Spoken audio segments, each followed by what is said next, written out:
रमजान के बाबरकत महीने में अमेरिका और इसराइल को ईरान पर हमला करने के लिए अपने बेस देने वाले रमजान की शुरुआत में ईरान के supreme leader Syed Ayatollah Ali Khamenei के घर पर बम गिराने के लिए अपने बेस पर अमेरिका को हथियार जमा करने की इजाज़त देने वाले अरब मुल्क अब जिलहिज्जा के महीने में गुहार लगा रहे हैं कि अमेरिका ईरान से न उलझे, क्योंकि लाखों मुसलमानों को दिक्कत हो जाएगी।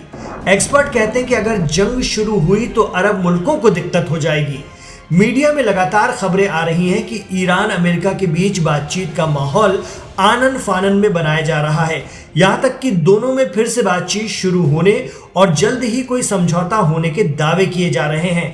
कतर, पाकिस्तान, सऊदी सब इस दिशा में प्रयास कर रहे हैं और इसके लिए हज का हवाला दिया जा रहा है। अमेरिका के प्रेसिडेंट ट्रंप ने पिछले दिनों दावा किया था कि वो तो ईरान पर कुछ ही घंटों में दोबारा हमला करना चाह रहे थे, मगर अरब मुल्कों ने ऐसा करने से उन्हें रोक लिया।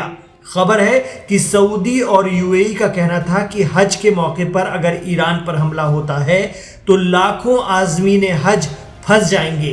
अरब के मुसलमान भी इससे नाराज होंगे, क्योंकि सऊदी की इकोनॉमी का बड़ा हिस्सा हज से भी चलता है। इसके बाद अमेरिकी राष्ट्रपति ट्रंप ने इसे टालने का फैसला किया। अब अमेरिका हज खत्म होने से पहले किसी समझौते पर पहुंचना चाहता है, इसलिए कतर, पाकिस्तान और उनके पीछे अरब देश दौड़ा भागी कर रहे हैं, तेहरान के दौरे कर रहे हैं और कोशिश है कि किसी भी तरह ईरान को राजी कर लिया जाए। गौरतलब है कि सऊदी अरब के मक्का में हज के अरकान 24 मई से शुरू होंगे। सफ़र हज पर इस साल 10 लाख से ज़्यादा मुसलमान पहुंच रहे हैं। ऐसे में सऊदी और यूएई का कहना था कि अगर ईरान पर अमेरिका हमला करता है तो ईरान जवाबी कार्रवाई के तहत रियाद और अबू धाबी पर हमला करेगा। यही वजह है कि कतर ने एक ज्ञापन के तौर पर ईरान को अमेरिका के हवाले से प्रस्ताव भेजा है और इस प्रस्ताव में अस्थायी तौर पर समझौता करने की बात कही गई है। अगर ये समझौता हो जाता है तो फिर फाइनल और परमानेंट समझौते के लिए हज के बाद अमेरिका और ईरान के बीच बैठक कराई जाएगी। 28 फरवरी को ईरान पर इसराइल और अमेरिका ने हमला किया था। उस वक्त रमज़ान का महीना चल रहा था।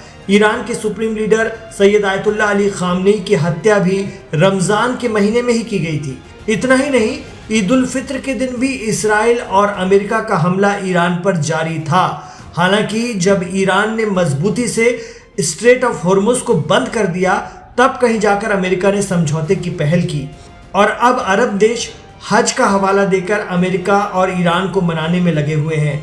जब अपने पर खतरा मंडरा रहा है तो समझौता करवाने की ताबड़तोड़ कोशिश की जा रही है। और जब रमज़ान में ईरान पर हमला हुआ था तो किसी ने निंदा तक नहीं की थी, उल्टा ईरान के पलटवार पर जीसीसी के निंदा प्रस्ताव जरूर आए थे। अब देखना होगा कि हज के दिनों में समझौते की राह किस तरह निकल पाती है और हज के बाद क्या मिडिल ईस्ट में शांति कायम हो पाएगी, ये बड़ा सवाल है।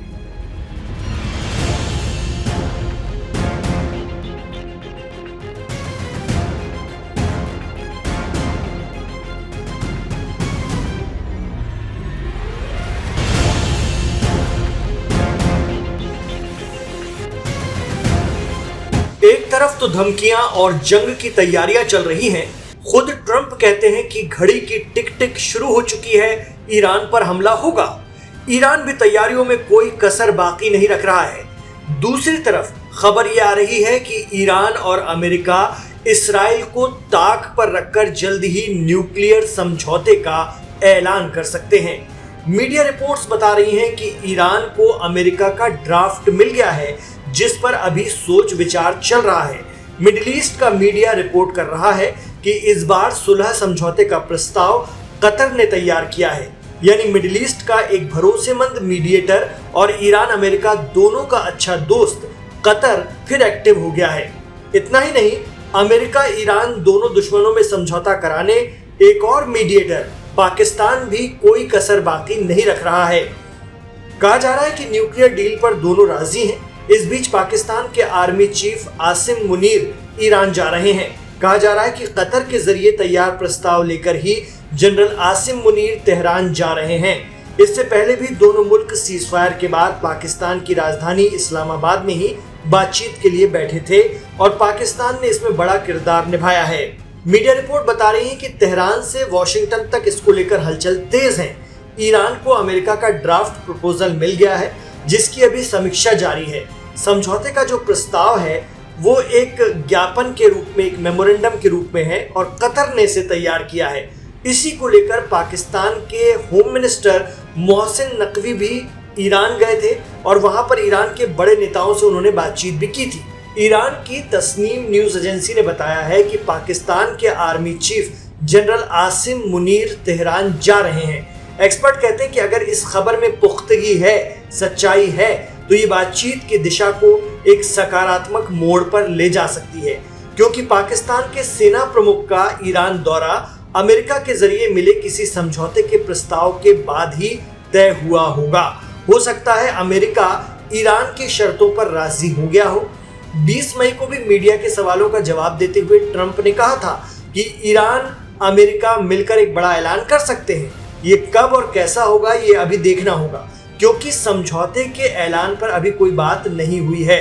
ट्रंप की बातों से ये लग रहा है कि बात जरूर चल रही है और अच्छी चल रही है। मीडिया रिपोर्ट्स के मुताबिक अगर समझौते के शुरुआती मुद्दों पर दोनों देशों में सहमति बन जाती है तो हज का सिलसिला पूरा होने के बाद दोनों मुल्क आमने सामने बैठ सकते हैं, क्योंकि अभी तक ईरान और अमेरिका के बीच इनडायरेक्ट बात ही होती रही है। पिछली बार ओमान में मीडिएटरशिप में ही बात हो रही थी और इस बार पाकिस्तान और कतर कोशिश कर रहे हैं। इस्लामिक कैलेंडर के हिसाब से जिलहिज्जा का महीना चल रहा है। इसी महीने में हज होता है और दुनिया भर के मुसलमान इस परंपरा को निभाते हैं। कहा जा रहा है कि इस बार शहबाज शरीफ, आसिम मुनीर और कतर के पीएम अल थानी खुद एक्टिव हैं ईरान अमेरिका में किसी तरह का समझौता करवाने के लिए। ईरान ने साफ कह दिया है कि उसके मिसाइल प्रोग्राम को लेकर कोई बात नहीं होगी। ईरान चाहता है कि उसे होर्मुज पर टोल बूथ लगाने की इंटरनेशनल स्वीकृति मिले, मान्यता मिले, और ईरान ने अमेरिका से जो सैंक्शंस हैं वो हटाने और उसके जो फ्रीज पैसे हैं उसे लौटाने की भी मांग की है।